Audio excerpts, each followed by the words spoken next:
14 का चुनाव लड़े, हमारी जमानतें जब्त हुई देश भर में।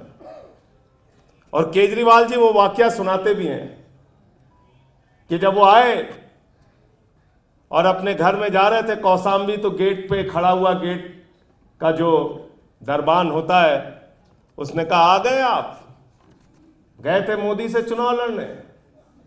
और हमारा हंसी मजाक उड़ाया गया। और ये कार्यकर्ता जो आगे बैठे हैं, जिन्होंने 15 के चुनाव का प्रचार किया होगा, बहुत सारे लोग दरवाजे बंद कर लेते थे, कोई घर के सामने कुत्ता छोड़ देता था, कोई भगोड़ा कहता था, कोई कुछ कहता था। उस विषम परिस्थितियों में भी आपने लड़ाई लड़ी और हिंदुस्तान की आजादी के बाद सबसे बड़ा रिकॉर्ड बनाया, 70 में से 67 सीटें आई।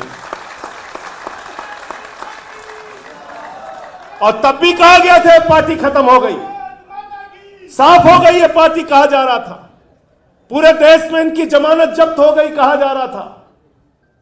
और आपने, मुझे याद है 2015 का चुनाव, झारखंड जीत के आए थे, देश का चुनाव जीत के आए थे, महाराष्ट्र का चुनाव जीत के आए थे, हरियाणा का चुनाव जीत के आए थे।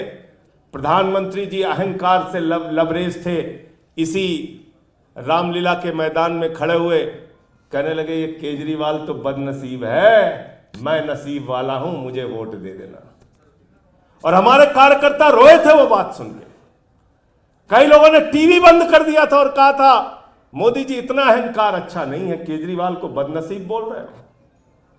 और ये हालत की दिल्ली के लोगों ने, ये हालत की कि जो 2014 में इतने बड़े मैंडेट के साथ, इतने बड़े जनादेश के साथ प्रधानमंत्री जीत के आए थे, उनको दिल्ली के अंदर स्कूटर पार्टी बनाने का काम आपने किया। 3 विधायक उनसे, 3 विधायक आए। 2017 का चुनाव हम लोग लड़े, पहला चुनाव था पंजाब में, 20 सीटें वहां पे आई, सहयोगियों की 2 सीटें, 22 सीटें वहां आई। एमसीडी का चुनाव लड़े, दिल्ली में अच्छा प्रदर्शन नहीं हुआ। 19 का चुनाव लड़े, 19 के चुनाव में भी हम लोग हार गए। और जब 2020 में चुनाव लड़े तो फिर से दिल्ली की जनता ने, कार्यकर्ताओं ने, पार्टी के लोगों ने मेहनत करके 62 सीटें, 70 में से 62 सीटें आपने हासिल की।